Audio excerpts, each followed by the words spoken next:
Bonjour, nous sommes les gentilshommes autour de cette table pour un nouvel épisode. Donc Dan, yo, Connie, salut, et moi-même Pascal. Voilà, on est des jeunes, on est des trentenaires. Des trentenaires jeunes. Ouais, jeunes, c'est pas vrai. Et c'est vrai qu'on se pose encore beaucoup de questions sur les rapports qu'on peut avoir avec, entre les hommes et les femmes. Et pour en parler, on a décidé d'inviter une copine à chaque fois, différente, pour en parler. Et donc aujourd'hui, on voudrait parler de la fidélité. Avec, vaste sujet. Vaste sujet. Et on va en parler avec Amandine. Salut Amandine. Bonjour. Salut Amandine. Bonjour les Qui es-tu ? Juste parce que ça risque d'influencer un peu mes réponses, j'ai 36 ans, je suis mariée et j'ai un fils. Okay. Wow. Voilà. Bravo déjà. Belle perf. Ouais, exactement, belle performance déjà. Alors on va commencer, on va se lancer dans le sujet directement. Et Nico. Ouais, Amandine. Alors Amandine. Oui. Pour toi, c'est quoi pour toi la fidélité et est-ce que tu considères que tu es quelqu'un de fidèle ? Alors je considère que je suis quelqu'un de fidèle et la fidélité, pour moi, c'est avant tout une fidélité par rapport à soi-même. C'est-à-dire que je ne condamne pas l'infidélité, mais j'encourage la fidélité. Tu veux dire ton infidélité, tu encourages la fidélité, mais tu ne condamnes pas ton infidélité ? Je ne condamne pas l'infidélité des autres. D'accord, ok. Tu veux dire, en fait, juste pour résumer, en tout cas pour que je comprenne bien le concept, c'est que la fidélité, elle est subjective. C'est ça que tu veux dire, c'est que chacun finalement voit les propres limites de de la fidélité à son niveau, dans son couple, et que la fidélité pour toi, c'est peut-être pas la même que pour Nico ou... Oui, c'est surtout que chacun a son histoire personnelle et son histoire de couple. Bien et même son histoire familiale. Moi, ce que je trouve très étonnant tout de suite, c'est que tu me dis c'est la fidélité par rapport à toi-même. Et la première idée que j'ai, moi, quand je pense à la fidélité, c'est par rapport à ton conjoint. Mais c'est marrant parce que je suis d'accord avec elle, moi. C'est-à-dire ? La fidélité, c'est par rapport à soi-même. C'est-à-dire que tu peux être mieux fidèle à ton conjoint si tu es fidèle à toi-même. Exactement. En fait, c'est de toi-même, tu décides, ma fidélité à moi, c'est que je vais lui être fidèle à elle. Je pense que c'est tes valeurs, en fait. Tu es fidèle à tes valeurs. Oui, c'est ça. Ouais. C'est surtout que être bien avec l'autre, c'est avant tout être bien avec soi. Et que si déjà toi, tu t'ennuies avec toi-même, tu risques de t'ennuyer avec l'autre et donc potentiellement d'être infidèle. D'accord. Alors, ça veut dire que ça sert à quoi la fidélité dans le couple, alors ? C'est comme une carte de fidélité dans un magasin. Attention les métaphores. C'est-à-dire qu'à partir du moment où t'es encarté, tu reviens. Oh non, mais ça c'est un peu... Non, attends, je vais prendre une autre métaphore. Puisque vous êtes des hommes, je vais pas partir sur la thématique de la consommation, je vais partir sur la thématique du sport. Oh, merci. Même si en vous regardant, je me dis que certains ne sont pas totalement fidèles de ce côté-là non plus. Non mais regarde, 3 minutes Amandine, 3 minutes. Tu démarres un sport. Si t'es fidèle à ton sport, c'est à partir de ce moment-là. Si t'y vas les premières fois, tu feras putain c'est chiant, ça fait mal au cul. Comme la fidélité d'ailleurs. Ça fait mal au cul, c'est cher, ça me prend du temps sur machin. Mais plus t'en fais, plus tu y prends du plaisir, plus c'est facile d'avoir de la constance, plus t'as des résultats, plus ça crée des choses, quoi. Ah, ça, je trouve ça plus positif que ça fait mal au cul. Merci. Mais tu sais, l'amour, ça peut faire mal au cul. Ça peut arriver, ça dépend pour qui, déjà. Mais ça, c'est un autre sujet, j'ai envie de dire. Bon. Et ça dépend pourquoi aussi. Ça dépend pourquoi. Alors moi les amis, vous me connaissez un peu. Alors toi, Amandine, pas vraiment. Mais moi, j'ai pas eu l'occasion, en fait, d'être beaucoup fidèle parce que j'ai pas toujours été longtemps en couple. Bon, là, il s'avère qu'en ce moment, je le suis. Donc, je découvre la fidélité. Je trouve ça hyper bien comme concept. Mais pour moi, la fidélité, avant, c'était un peu un long tunnel, tu vois, très sombre. Et tu te dis, bon, je sais pas trop ce qu'il y a au bout du couloir. Et en même temps, qu'est-ce que je fous dans ce tunnel ? Pourquoi est-ce que je prends pas un petit passage par là ou un petit passage par là ? Et surtout que dans ce tunnel, c'est comme si tu étais dans une pas une boulangerie, mais un magasin de bonbons. Et tu as des bonbons partout, mais on te dit, non, il faut pas prendre ce bonbon-là, il faut pas prendre ce bonbon-là. Il faut attendre tout au bout du couloir, tout au fond. Tu as un gâteau, mais tu sais pas encore vraiment s'il est bon. Oui, mais comme tu disais, en fait, il faut pas attendre. C'est qui parlait de ça ? Pose la question à Amandine. Qu'est-ce que tu penses de cette vision un peu noire ou un peu enfantine que j'ai de la fidélité, puisque tu as choisi les bonbons. Ouais. Non, encore une fois, j'ai dit que je ne condamnerais pas, donc non, je ne condamne pas, je peux qu'essayer de comprendre. Ce que j'en pense, c'est que je me demande, quelle image de la fidélité a pu te donner ce sentiment-là ? Parce que la fidélité, ça peut être beau et ça peut être chiant. Si t'es fidèle à un con, ta vie elle est juste naze. Et si t'es fidèle à quelqu'un de bien, voilà, ta vie elle peut être géniale, c'est ça que tu veux dire. Et encore une fois, c'est pour ça que je parlais de fidélité à soi. C'est qu'il faut d'abord savoir ce que tu vas venir chercher dans la fidélité ou l'infidélité. Et c'est donc d'abord au départ une histoire qu'on a avec soi et peut-être après avec l'autre. Et oui, donc pour reprendre ton histoire du tunnel, bien sûr qu'il y a des tentations et bien sûr que dans une histoire faite de fidélité, ça peut pas être up tout le temps. Et ce serait complètement naïf de croire ça. Je pense qu'en couple, il y a des moments, bien sûr, où tu t'énerves, où tu te fais chier, où tu baves sur Ryan Gosling. Mais ça fait partie du truc. Et ça, il faut... je pense qu'à partir du moment où tu acceptes ça, tu vis mieux avec. Ouais, bien sûr. Baver sur Ryan Gosling, c'est une chose, mais baver sur le mec voisin qui tient l'épicerie en bas de chez toi, c'en est une autre, non ? C'est vrai. C'est beaucoup plus facile d'obtenir je l'épicerie. bave sur lui, mais voilà, c'est plus facile d'aller le voir. C'est parce qu'il me manque, à mon avis, dans l'image de Dan. Alors, pour toi, Amandine, qui me connaît pas trop, moi, je suis en couple depuis 12 ans et je suis fidèle. Mais il manque un élément dans sa métaphore un peu enfantine. C'est que, oui, dans le couloir, il y a des bonbons qui ont l'air très alléchants. Mais ce qu'il oublie, c'est qu'entre les mains, t'as un paquet de bonbons que t'aimes beaucoup, beaucoup, beaucoup. Et que t'aimes plus que les bonbons que tu vois à côté, quoi. A priori, tu l'aimes plus. Ouais. Et avec Amandine, tu vas me dire ce que t'en penses, mais le paquet de bonbons que t'as, tu l'aimes beaucoup, il te satisfait beaucoup. Et quand tu vois les autres, parce que toi, t'as certainement eu des expériences avant, tu te dis, j'aime beaucoup ce paquet de bonbons et j'aimerais bien le garder parce que je sais que celui-là est très bien et que ceux qui sont autour sont peut-être pas si bons que ça. Ouais, ou mettons, t'as un paquet de bonbons au coca qui piquent. Ça doit être tes préférés, tu les adores. Peut-être que de temps en temps, tu vas préférer manger un chamallow que t'aimes moins, mais juste pour changer, tu vois. Tu prônes l'adultère, là.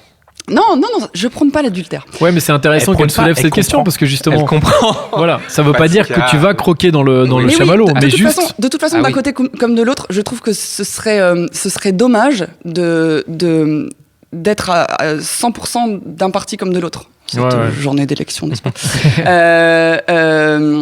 D'ailleurs, la tendance est à être, tu vois, plutôt prendre un peu de ci, un peu de ça. Je prône rien. Je dis juste que le savoir et l'accepter et le comprendre, ça aide à mieux savoir ce qu'on choisit de faire. D'accord. Mais toi, par exemple, tu choisis la fidélité. Oui. Donc tu reconnais les tentations, mais tu n'y vas pas. Oui, j'y vais pas. Si on peut oui, bien sûr. Non, c'est pas intime. Je ne dis même pas. Là, en plus, ça fait 8 ans que je suis en couple. Donc, au bout de 8 ans, pour l'instant, ça se passe bien et j'ai pas encore eu de tentation qui aurait pu mettre mon couple en péril. Mais j'essaye de penser parfois, de me dire, mais ça fait quoi quand ça fait, je sais pas, 15, 20 ans 8, c'est presque encore frais, moi, je me dis déjà 8 ans, je me dis, waouh, quoi. Enfin, et je me dis, parce que t'as forcément des tentations, je sais pas, mais en tout cas, t'as forcément des situations où tu t'es retrouvé à te faire draguer ou il y avait une possibilité peut-être de rencontre ou machin, et je me dis 8 ans c'est quand même long. Alors moi je trouve ça hyper bien, je trouve ça génial franchement de vu comme ça de l'extérieur, mais ça doit être dur quand même dans un sens, ou en tout cas t'as vraiment toujours besoin, pour reprendre ton image, d'avoir ton paquet de bonbons et de regarder ton paquet de bonbons et de dire ouais franchement je suis content de l'avoir, il est vraiment bien, et de t'auto-persuader en fait que ton paquet de bonbons est mieux que celui des autres, surtout dans une société où on est quand même, on prône un peu la surconsommation assez géniale. Tu vois tous tes modèles entre guillemets qui vont à droite à gauche ou machin, les stars et tout, c'est qui sont tout le temps en train de changer de couple et tout ça. Génération Tinder quoi. Génération Tinder, exactement. Ouais. C'est pas la génération Y, c'est la génération Tinder. La première question que ça pose après celle de l'influence, c'est comment tu résistes? Alors, il y a aussi un point qui est important, c'est qu'est-ce que tu as fait avant? Bien sûr, tout à fait. Je pense que quand tu as rencontré ton mec, genre au collège ou au lycée... 15-16 ans, tu veux dire, ouais, 17... Et que, en gros, le premier mec ou le deuxième avec qui tu as couché, tu l'as épousé, Je pense que ta crise de la quarantaine, elle arrive assez tôt, tu vois. Elle arrive à 22 ans. Pourquoi? Soit un peu à l'ancienne, c'est le seul homme que t'aies jamais connu et c'est ton seul référent. Et justement, c'est peut-être moins tentant de comparer, parce que de toute façon, tu peux pas comparer. Non, tu peux pas comparer. Ou alors tu compares avec tes amis ou les médias ou les filles. Ouais, mais alors attention, là-dessus, je pense qu'il y a aussi beaucoup de gens qui mentent, à commencer par les médias et aussi les copains et les copines. Ouais. Est-ce que les gens sont toujours exactement honnêtes sur ce qui peut se passer chez eux ou tu vois, même dans leur vie perso, tu veux dire, il y a toujours ce côté où on a tendance à dire ouais, moi je me suis tapé plein de filles, ou les meufs à dire ouais, moi j'ai connu plein de mecs et tout ça. C'est ça que tu veux dire? Ou plus à dire dans son couple, à dire ouais, ça se passe hyper bien, et en fait non. C'est plus à faire preuve réellement d'honnêteté, à dire bah ouais, moi aussi je ressens ça, et à comparer, tu vois. Alors nous les filles, je pense qu'on le fait peut-être un peu plus facilement que vous, mais je pense qu'il y a peut-être aussi des fois une envie de briller en société, et on revient à l'idée de ne pas être fidèle pour commencer à soi. Tu vois, à vouloir avoir de soi-même une image qui n'est pas la réalité, à vouloir se dire mais non, mais pas du tout, mais moi je suis fidèle. Alors après, l'image elle remonte même encore, c'est-à-dire que ça se trouve tu veux te détacher ou coller à un modèle familial, mais je sais pas, imagine t'as des parents hyper cathos qui ont toujours été en couple, machin, tu te mets à être en couple et tu te rends compte que ta nana, soit tu l'as trompée, soit t'as très envie de le faire, tu te dis mais non, mais attends, mais si je fais ça, si je me mettais à divorcer mes parents, c'est hyper compliqué. C'est hyper compliqué, mais si ça se trouve, si cette personne par exemple a eu des parents ultra cathos, c'est peut-être des parents qui se sont trompés, mais ça se faisait surtout pas de le faire, donc il l'a pas su, et donc il se finit par ressentir exactement la même chose que tous les autres, mais du coup ça paraît plus difficile à vivre et à accepter. T'avais pas fini sur les premières expériences? Sur les premières expériences, oui, donc voilà, donc comme je disais, quand t'as, oui, exact. Je pars très facilement dans. Moi, je suis. Quand effectivement, donc quand tu t'es marié, par exemple, avec la première personne que tu as rencontrée, peut-être que quand la crise du milieu de vie arrive, tu as peut-être un peu plus envie d'une espèce de deuxième jeunesse, ou de comparer, Ça arrive pas avant? Peut-être, je sais pas, je l'ai jamais vécu, mais moi en tout cas, j'ai plus eu une vie qui a démarré un peu tardivement. Donc tu as eu l'occasion d'avoir des expériences, tu veux dire, quand tu étais plus jeune? Oui, c'est ça, c'est que j'ai... Et tu t'es mise en couple sérieusement un peu plus tardivement. Bah, tu vois, j'ai 36 ans aujourd'hui, j'ai rencontré mon mec, j'en avais 28. Oui, donc tu as eu le temps j'ai eu mon fils l'année dernière. Donc j'ai eu le temps d'aller en boîte, de choper en boîte, et aussi de pas choper. Et pour reprendre ton image des bonbons, je crois que ce qui me permet aujourd'hui... T'as plein de bonbons. C'est surtout que ouais, tu te dis finalement, je sais ce que c'est, que de passer des soirées ou même célibataire, c'est chiant, ça peut être chiant aussi d'être célibataire, tu vois. Je suis d'accord avec toi, et justement, c'est vrai, mais après, il y a aussi ce côté toujours où t'as toujours un peu envie de ce que t'as pas. C'est-à-dire, quand t'es célibataire, tu te dis putain, c'est chiant et tout d'être célibataire. Mais quand t'es en couple, tu te dis ah putain, mais en fait, c'est chiant d'être en couple. Enfin, ça, c'est le côté où tu vois toujours le verre à moitié plein. Tu peux être en couple et être très content d'être en couple. Non, mais bien sûr, mais il y a aussi. Non, mais c'est vrai. Mais pardon, je te laisse parler. Non, je disais pas d'accord sur quoi. Pas d'accord sur le fait que t'es en couple et que tu te fais chier. Non, mais après, je disais ça, évidemment, c'est le cliché. Ça veut pas dire, évidemment, tu peux être en couple et être hyper heureux. Ouais. Mais il y a un peu ce cliché de se dire, quand t'es en couple, tu veux choper, et quand t'es pas en couple, tu veux être en couple. Peut-être sur des quand t'es en couple, mais que c'est pas aussi sérieux que ça peut l'être pour Amandine ou moi, où il y a des enfants entre les deux, ou je sais pas. Je sais pas. Non, mais je pense évidemment, il y a des couples où t'es très heureux d'être en couple aussi. Enfin, et puis en soi, le couple, c'est hyper bien. Amandine, tu vas peut-être nous dire ça, mais ta réflexion, moi j'ai la sensation que ça marche quand t'es dans un couple où c'est assez court, où ça commence, tu vois, où c'est début, où t'es pas encore bien installé, tu sais que t'as encore la possibilité, que tu sais pas si ça va le faire ou pas le faire. T'es d'accord? Ouais. Et d'ailleurs, moi, c'est une des raisons pour lesquelles j'ai voulu me marier. J'étais pas genre pro-mariage avant. Enfin, je sais pas ce côté fifi. Attends, je vais me faire tuer si tu Ne t'inquiète pas. Non, je vois ce que tu veux dire. Oui, le cliché du c'est le plus beau jour de ma vie. Voilà, exactement. Voilà, c'est ça. Ouais. C'est ce que je voulais dire. Et la raison pour laquelle je l'ai fait, c'est que je pense que ça les gens qui disent c'est juste un bout de papier, je pense pas que ce soit vrai. C'est vrai, hyper symbolique en fait. C'est hyper symbolique. Je suis d'accord. Et ça marque vraiment quelque chose dans ta tête. Il y a un côté, allez, faille que faille, on y va quoi. Ouais, on y va, on s'engage, Let's go baby. Ouais, t'es quand même un peu plus engagé. Alors l'enfant aussi, bien sûr. Hein, pour les gens qui sont pas mariés et qui ont un enfant, bien sûr qu'un enfant, ça soude aussi beaucoup de choses. Mais c'est vrai que pour le coup, un enfant, c'est encore plus un engagement. Mais je suis entièrement d'accord avec... Parce qu'un enfant, c'est un vrai engagement matériel et tout ça. Ça dépend. Mais je suis d'accord avec toi sur le fait que le mariage, c'est hyper symbolique. Et moi, pareil, moi, je trouve ça dans un sens hyper cool de se dire...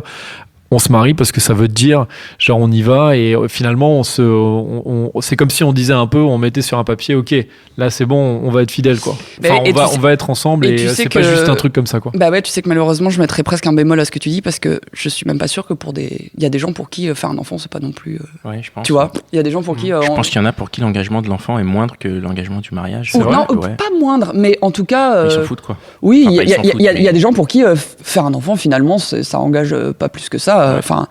Et pour toi, dans ton rapport à la fidélité ? Pour moi, c'est extrêmement important. Pourquoi ? L'enfant ou le mariage ? L'enfant. Les deux ? Alors, les deux, et un enfant encore plus. Alors, peut-être parce que je suis fille de divorcés, et que du coup, moi, j'avais à cœur, forcément, comme beaucoup d'enfants divorcés, je crois, de pas reproduire certaines erreurs.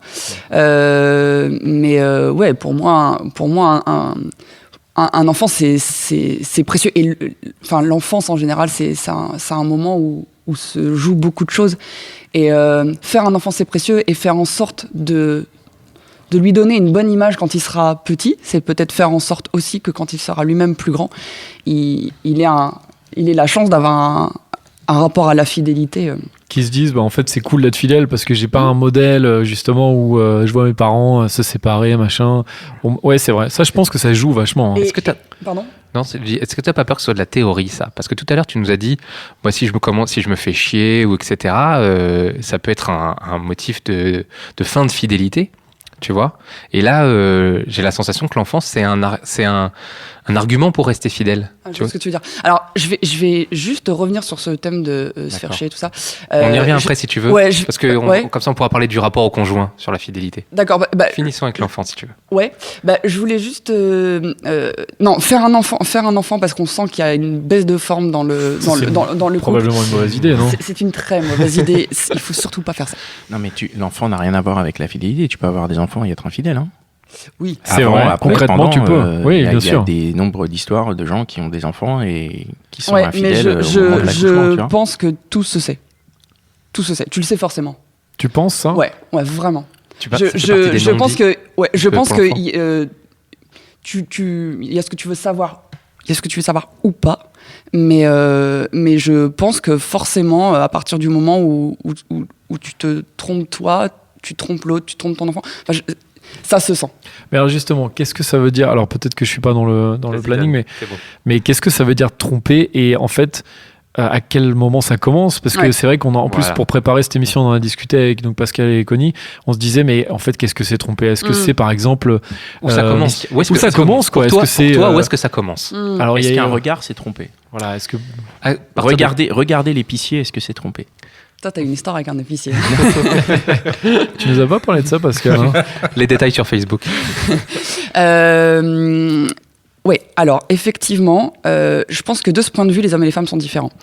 Les hommes vont très facilement mater des culs, mariés ou pas mariés, hein, parce que je sais que je sais très bien que mon mari mate des culs. Je l'ai déjà surpris. Par rapport à toi. Par rapport à moi. Ouais. Oui.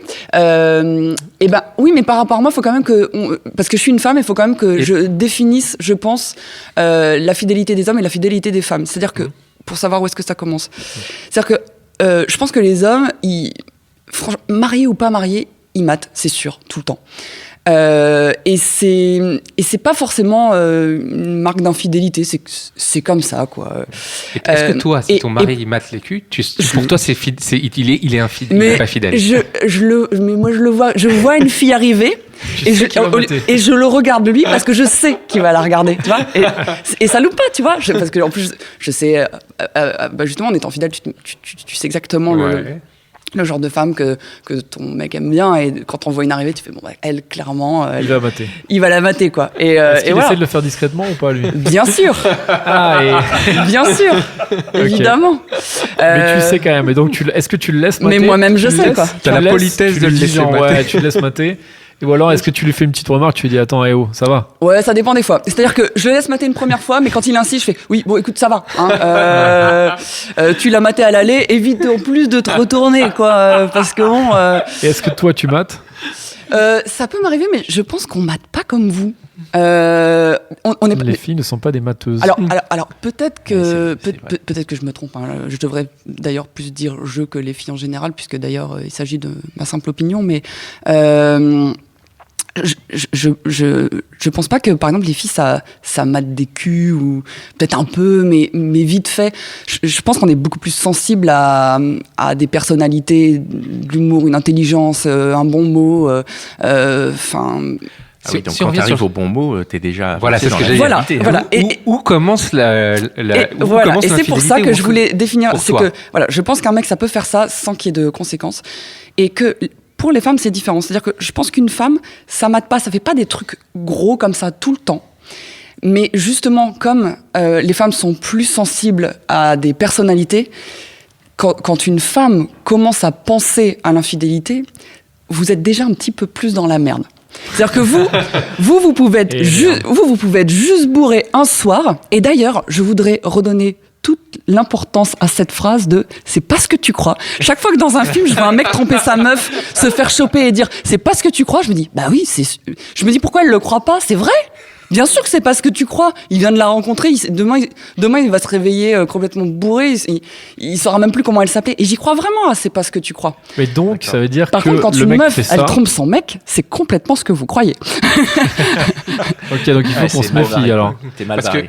Ça veut dire que attends, parce que ça c'est important. Ça veut dire que le mec, donc qui dit c'est pas ce que tu crois, c'est pas grave. Enfin, le mec donc qui trompe sa meuf et il est bourré, il va choper un soir. Pour toi, c'est pas grave. Je devrais peut-être pas lui dire ça, mais moi j'ai déjà dit à mon mari que de toute évidence, si un soir complètement pété, il se ramenait une meuf, je vais pas. Tu divorcerais pas, quoi. Non, enfin, je veux dire, tu te séparerais pas, quoi. Si, je suis mariée. Ok, donc tu divorcerais pas. Non, je divorcerai pas, et je n'annulerai pas toute une vie avec tout ce qu'on a pu vivre de super chouette pour une nana qui sera oubliée. Bravo. C'est ouf quand même. Ouais. Enfin, dans un sens, c'est. Mais ça rend plus libre, tu vois. Je pense que ça rend plus libre de le savoir. Par contre, alors je lui ai déjà dit, démerde-toi avec ta conscience, je veux pas le savoir. Ah, mais c'est marrant. Et tu serais pas déçu, toi, qu'il fasse ça? Bah, si, forcément, je serais un peu déçu, mais je comprendrais. C'est-à-dire que je pense que la raison pour laquelle les gens sont infidèles, c'est parce qu'ils ont peur de cette espèce de tunnel, comme tu disais tout à l'heure. Ouais. Alors que si tu te permets de dire, c'est comme t'es au régime. Si on te dit, ah non, mais alors, plus de féculents le soir, chocolat c'est mort, machin, le premier truc que t'as envie de faire, c'est de bouffer du chocolat. Par contre, si on te dit, tu peux... De temps en temps grignoter un petit... Ouais, ou... De temps en temps, tu te fais une petite tartine au Nutella. Voilà. Et ben, tu vas voir que si t'as le droit de le faire, tu dis, t'as pas forcément envie de le faire. T'as pas forcément envie de le faire. C'est l'interdit, je pense. Ça, c'est pas l'avis de tout le monde autour de cette table. En fait, Nico, toi, t'es pas d'accord. Mais non, mais parce que, en fait, ton discours, il est un tout petit peu. Je me permets parce que moi, je suis pas tout à fait d'accord. Vas-y. En fait, je crois comprendre ce que tu veux dire. C'est que si tu te dis, j'ai la possibilité de le faire, mais que tu le fais pas, c'est bon. Mais si tu le fais, tu rentres dans l'adultère. Après, ça fausse complètement les rapports entre vous deux. Et je te dis tout ça en n'ayant jamais trompé mon mari. Oui, mais en fait, tu te dis, je me laisse la possibilité de le faire si ça m'arrive. Je me dis que, a priori, c'est pas dans mon tempérament d'y penser, de penser à le faire, mais je me dis juste Il faut pas se l'interdire. Je me mets pas une pression démesurée en me disant ne dis pas Fontaine, je ne boirai jamais de ton eau, parce que en plus ça fait en sorte que tu comprends pas les gens autour de toi et que tu condamnes quelque chose pour lequel tu ne sais pas ce qui va t'arriver. Tu sais pas si par exemple dans 20 ans 30 ans avec peut-être un peu d'ennui, et je reviendrai sur cette notion d'ennui dans le couple, parce que j'ai peut-être pas assez précisé, parce que quand je dis ça, on pourrait se dire mais en fait elle se fait chier quoi, mais elle reste, non je m'ennuie pas du tout, mais mettons tu t'ennuies, ou il y a un peu de juste de quotidien quoi. Et tu veux un peu pimenter tout ça, parce que tu sais il y a aussi je pense qu'il y a aussi quelque chose de physiologique, tu vois, quand le temps passe. Tu penses ça aujourd'hui en étant un mec d'une 30aine d'années, mais quand tu vieillis, que t'as des hausses ou des chutes d'hormones, je sais pas, quand d'un seul coup t'as la ménopause qui arrive, des trucs comme ça, je sais pas, peut-être ça change aussi ta façon de penser. Ouais, c'est possible. Tu vois, ou peut-être, je sais pas, peut-être qu'un jour tu vas apprendre qu'elle t'a trompé, tu vas avoir une envie de vengeance. Enfin, on ne sait pas ce qui peut arriver. On ne sait pas ce qui peut arriver. Et je trouve que de savoir que finalement tu vas être comme un roseau, s'il y a une tempête, tu vas plier, plutôt que de te dire non, je serai un chêne, et le jour où il y a une tempête, tu te casses en deux. Tu vois, je me dis, c'est peut-être plus sage. Très bien. Moi, ça me laisse un peu perplexe, c'est pour ça que je suis un peu sage, mais très sage. Moi, il y a une question quand même. Très importante. Tu dis... Ta question est hyper importante. Non, c'est parce que c'était pour rebondir. C'était pour rebondir sur ce que tu as dit. Tu as dit je veux qu'il se démerde, mais je veux pas le savoir. Et d'un autre côté, avant, tu as dit tout se sait. Oui, c'est un peu compliqué. Alors, ouais. Donc, ça veut dire que là, il doit dévouer des trésors de. Comment va-t-il lui faire demandes. C'est hyper bizarre comme demande, tu vois. Franchement, je pense que je le saurais tout de suite. Ah ouais. Mais tu veux dire, tu le verrais sur sa gueule ? Ouais. Et puis, enfin, je sais pas. Je pense que.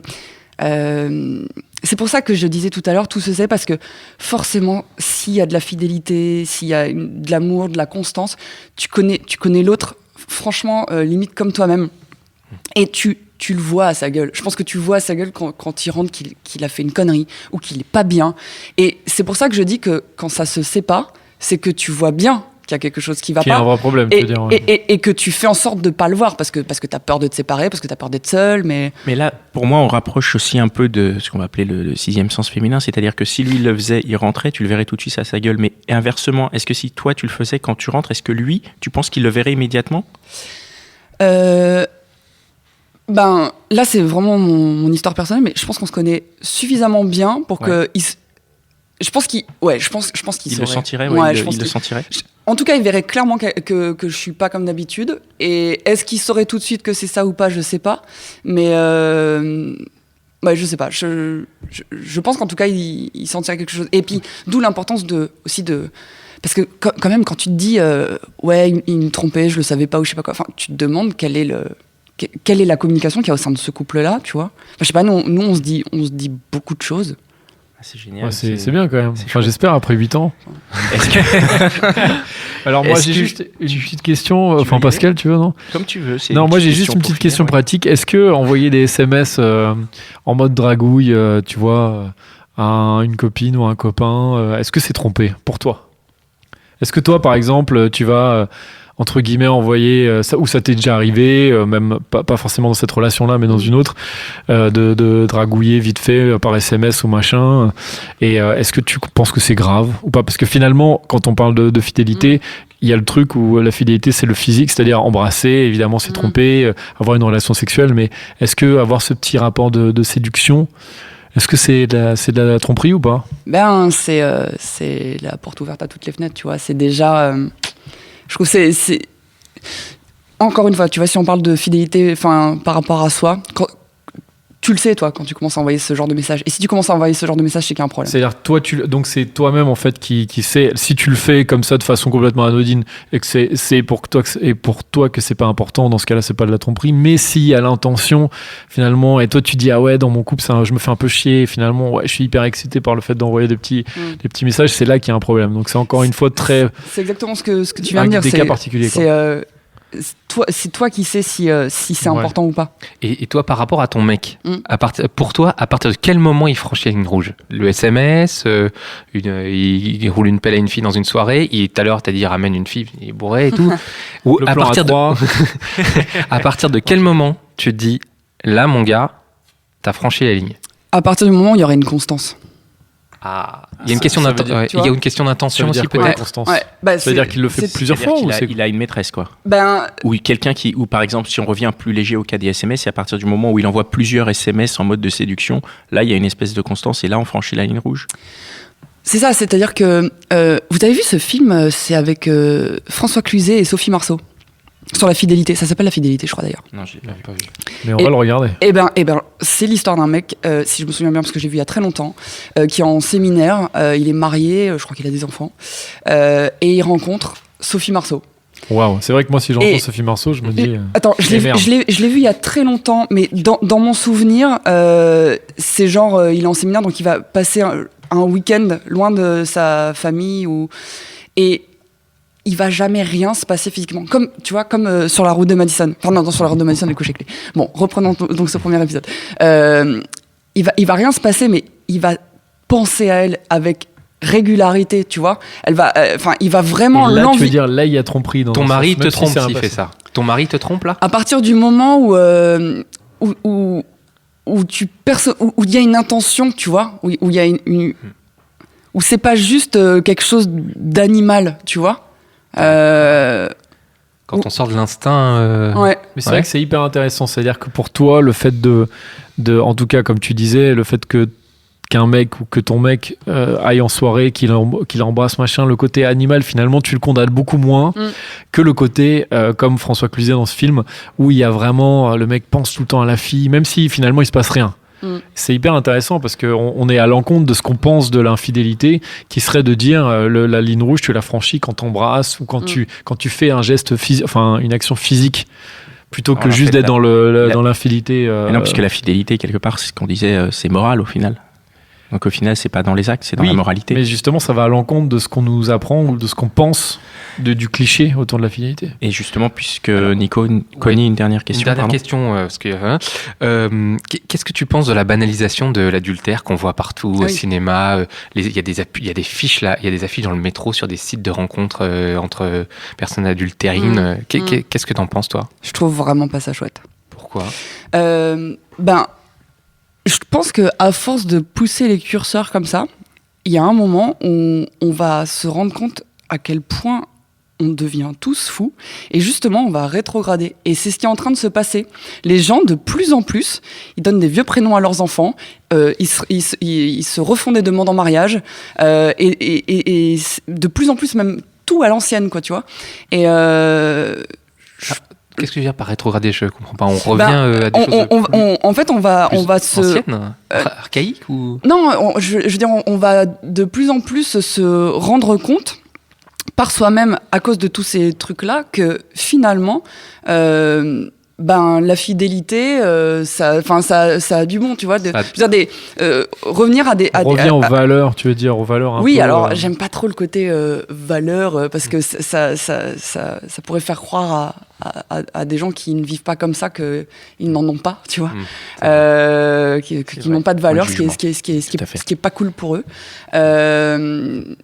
Parce que forcément, après, comme je disais, chaque histoire est personnelle, et donc ça s'étudie, ça reste des grandes généralités, tout ce qu'on dit là. Tu penses que les gens peuvent revenir penser que la fidélité, ça a une vraie valeur, alors? Les gens peuvent revenir à ça? Ah, mais complètement. Moi, c'est mon avis. Ouais, je pense effectivement que, tu vois, c'est comme tout, c'est comme l'amitié, l'amour, la famille, ça a de la valeur, tout ça, vraiment. Et après, on peut décider de vivre autrement, mais vous remarquerez quand même que ça peut paraître chouette comme ça, on peut paraître foufou d'avoir trompé sa meuf, de tout ce qu'on a évoqué, tous les scénarios qu'on a pu évoquer là tout à l'heure. Mais je pense quand même au final que quand tu te lèves le lendemain matin, t'es pas bien, quoi. Et si on reparle de fidélité par rapport à soi, si t'as ce sentiment-là, c'est que forcément, au fond de toi-même, tu sais bien que t'es pas forcément dans le juste. Et finalement, quand t'es fidèle, t'as peut-être un peu plus ce sentiment. T'as l'impression, en tout cas, de faire quelque chose. Enfin, je parle pour moi, mais d'être un peu plus dans la construction. Mais comme c'est difficile de faire des généralités parce que je voudrais pas non, mais je voudrais pas que, par exemple, un couple pour lequel ça se passerait mal décide faille que faille d'être fidèle. Ça peut aussi être bien, je pense, parfois d'être infidèle. Ça peut relancer une dynamique de couple. Ça peut aider un couple à se séparer parce que je sais pas, tu prends une femme qui est fidèle, par exemple, à un infidèle, t'as envie de dire mais barre-toi, casse-toi. Ça veut, tu vois, ça mériterait peut-être parfois d'être un peu développé ou précisé.